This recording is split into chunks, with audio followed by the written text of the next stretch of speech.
Carolyn Jones, the woman who rocked Hollywood with her iconic role as Morticia Addams, kept a dark secret so well hidden it only came to light when doctors were forced to open her up on the operating table. During the peak of her dazzling career, few knew she was silently battling a private nightmare, but everything unraveled during a fateful flight. She vomited blood and was rushed into emergency surgery. What doctors discovered inside her body was nothing short of horrifying. Don't miss this video to uncover the secret she kept buried for nearly 40 years. But not everything in Carolyn's childhood glittered. Her parents were constantly on edge, especially during the Great Depression when financial burdens weighed heavily on her father. Unable to withstand the pressure, he abandoned the family in 1934. That became a wound that never healed in Carolyn's young soul.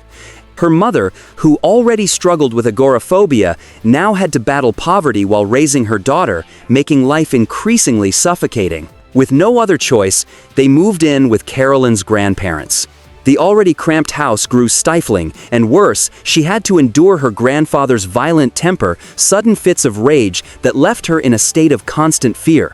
On top of that, Carolyn suffered from chronic asthma, often confined to bed for weeks at a time. During those long stretches of being trapped in her own fragile body, she turned to books, music, and Hollywood magazines as her escape. The glossy pages filled with dazzling stars became her window into another world, a place of glamour, brilliance, and endless opportunity. In that dream world, she wasn't a sickly, frail girl anymore, but a radiant star on the silver screen. From that quiet yearning, she began to nurture the dream of one day becoming a true movie star. When Carolyn heard about the Pasadena Playhouse, a prestigious acting school in California, she knew it was her only gateway out of reality. Determined to pursue her dream, in 1947, at just 17 years old, she became a student there. At the Playhouse, she didn't just study acting techniques, she also experienced her first taste of love. In August 1949, Carolyn met Don Donaldson. The romance between the 9-year-old girl and the 7-year-old man blossomed quickly. After only a year of dating, they married in 1950. To many, it seemed like a romantic love story, but in Hollywood, it sparked whispers of doubt. Unfortunately, the marriage lasted barely a year before ending in divorce, leaving Carolyn with a scar on her heart. Still, she refused to fall apart. After 3 years of effort, Carolyn graduated with honors from Pasadena Playhouse, ready to step into the world she had always dreamed of. But Hollywood was no easy place. She soon realized that talent alone wasn't enough.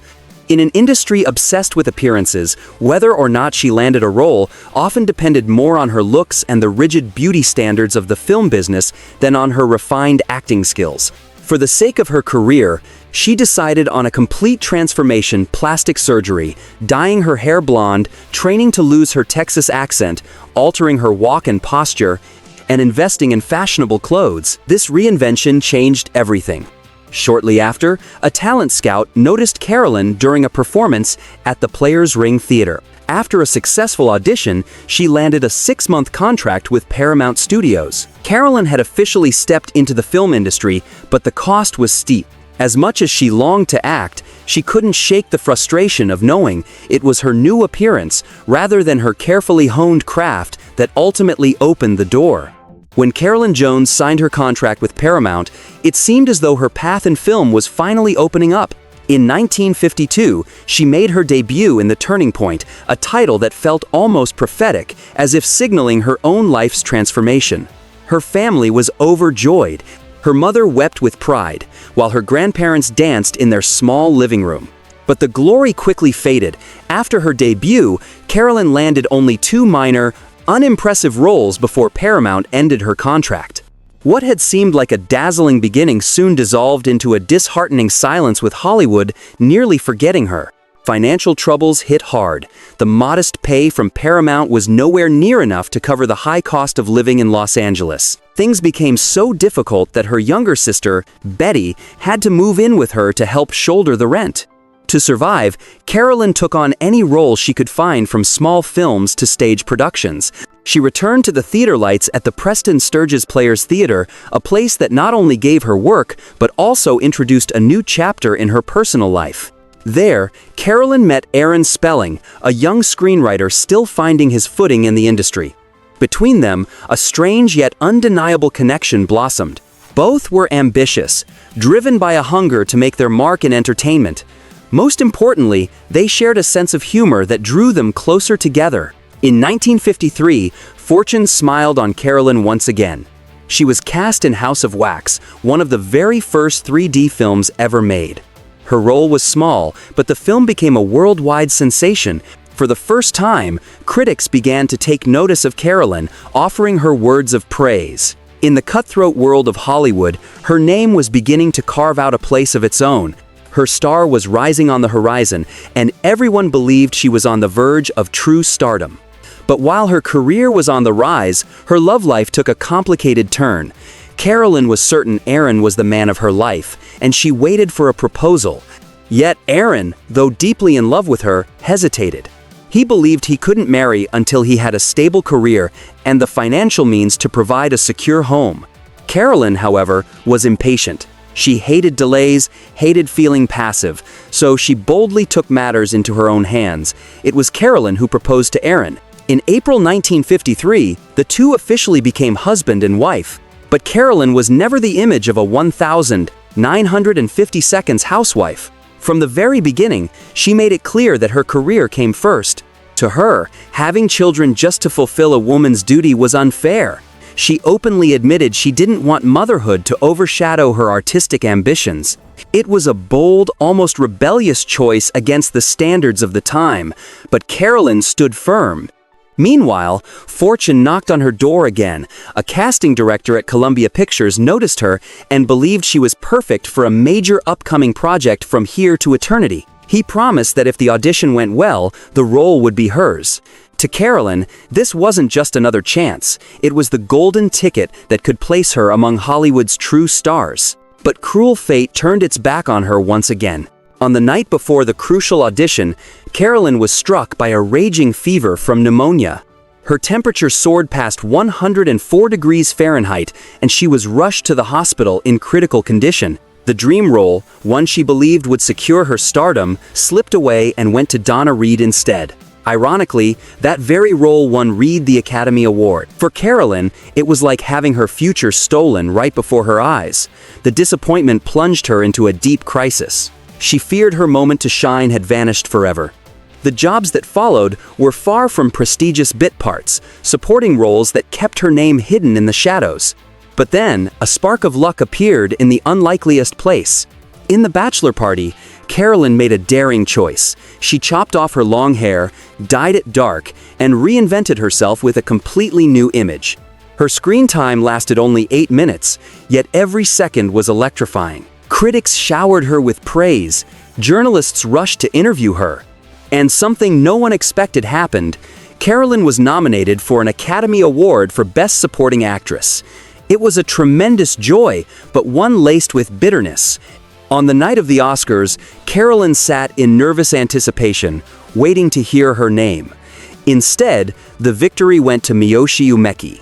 Carolyn left the theater under the glittering lights, carrying the honor of recognition but no trophy in hand.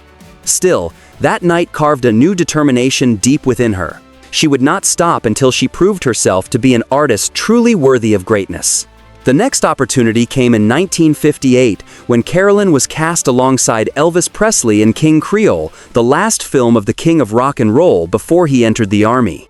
Ironically, at that very time, Carolyn was struck with a fever of 102 degrees Fahrenheit. Fearing she might pass her illness on to Elvis, she asked to forego the kissing scene. Elvis joked, "That's fine. Maybe this way I'll get out of military service." His half-serious remark sent the entire crew into laughter. Fortunately, the film was a massive success, marking another milestone in Carolyn's bumpy journey. Despite her growing fame, Carolyn remained typecast in eccentric supporting roles. When offered the script for Career, she firmly demanded the romantic lead, leaving the quirky sidekick role to Shirley MacLaine. Carolyn wanted to prove she could be a true leading lady, not just decoration beside the main characters. But life rarely follows the script. The film turned out to be a box office failure, though many critics praised it as Carolyn's most nuanced and profound performance. For her, it was an artistic triumph, but a commercial disappointment, a paradox all too familiar in Hollywood. Behind the scenes, Carolyn began to immerse herself in the glamorous lifestyle of the Hollywood elite. She and Aaron Spelling, by then a well-known screenwriter, built a lavish 13-room mansion, filling her closets with furs and jewels. To the public, Carolyn maintained the image of a radiant star.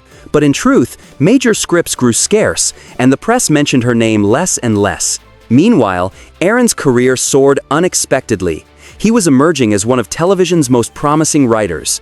The imbalance became painfully clear.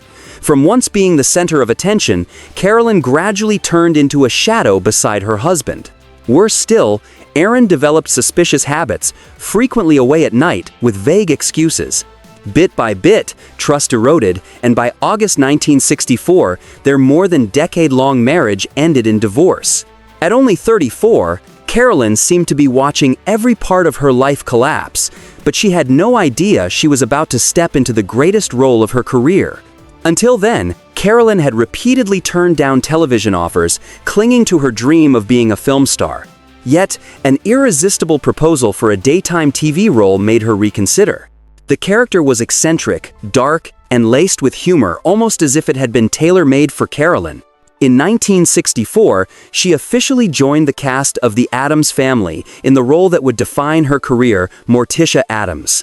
When The Addams Family first premiered on the 18th of September 1964, many viewers were shocked by the sizzling on-screen chemistry between Carolyn's Morticia and her husband Gomez. Their bold displays of affection scandalized conservative audiences. But the chatter about their on-screen romance was nothing compared to Carolyn's real torment. The infamous Morticia dress, though glamorous on camera, was pure torture. It was so tight that Carolyn could barely walk, and removing it after filming took up to 20 minutes. Eventually, the costume designers added Velcro down the back so it could be taken off more easily. While this wasn't the glamorous film career she had once dreamed of, the show gave her the spotlight she had long craved. The Addams Family quickly became a pop culture phenomenon. At 35, Carolyn skyrocketed to A-list stardom with millions of devoted fans. Despite the show's popularity, ABC canceled The Addams Family after only 2 seasons. Carolyn was devastated. Afterwards, she took a handful of guest roles on television over the next year, but new opportunities remained scarce. Carolyn suspected she had become so closely tied to Morticia that audiences could no longer accept her in any other role. Her career declined sharply, leaving her with no clear path forward. With few options left, she returned to the stage, taking a role in The Homecoming on Broadway. But she hated every minute of it, feeling washed up and bitter. Seeking comfort, Carolyn turned to her friend and vocal coach, Herbert Green. Their relationship gradually deepened into romance, and they married in December 1968. But many of Carolyn's friends disapproved of the marriage. They found Green odd, unfriendly, even unpleasant. He persuaded Carolyn to give up acting altogether and move with him to Palm Springs. From then on, Carolyn lived in isolation, her once brilliant life growing dim and shadowed. After 7 years of living in isolation in Palm Springs, Carolyn Jones finally realized she could not live without the stage lights. At 46, when many believed her career was over, she once again chose a fresh start. She boldly ended her suffocating marriage to Herbert Green and returned to Los Angeles, the place where her dreams had once blossomed. Few thought the public would still remember her, but thankfully the audience's love for Carolyn had not faded. She began appearing again in guest roles on television, took part in stage productions, and slowly rediscovered her pride, the feeling of being an artist, of giving herself fully to her craft. It was the stage that brought Carolyn a new love. During rehearsals, she met Peter Bailey Britton, a passionate colleague full of energy. Their relationship blossomed naturally, giving Carolyn hope that she could finally find lasting happiness after so much loss. But fate did not allow her much time. On a flight from Dallas to Los Angeles, Carolyn suddenly fell gravely ill, vomiting blood violently in the airplane restroom. Upon landing, she was rushed straight to the hospital, where doctors were forced to remove most of her stomach to save her life. The test results were devastating: advanced colon cancer. At 51, instead of seeking public sympathy, Carolyn chose secrecy. She quietly endured surgeries and exhausting rounds of chemotherapy, refusing to become an object of pity. When her condition temporarily improved, she made a powerful return to the screen in the soap opera Capital. For Carolyn, acting was more than a profession, it was her very reason to live. She once said, "Until my last breath, I still want to be an actress." But hope soon dimmed when doctors confirmed that the cancer had returned. Even then, Carolyn would not surrender. She continued to appear in Capital, even when her body was so weak she had to sit in a wheelchair to finish her scenes. Behind the makeup, beneath the lace cap and ribbon that hid her hair lost to chemotherapy, she still carried the proud aura of a true star. In September 1982, Carolyn and Peter held a simple yet deeply emotional wedding. She wanted to look radiant on her big day. And with all the strength she could muster, Carolyn appeared as a glowing bride, defying the pain that ravaged her body. It was a moment that affirmed both love and the pride of a woman who had once captivated millions.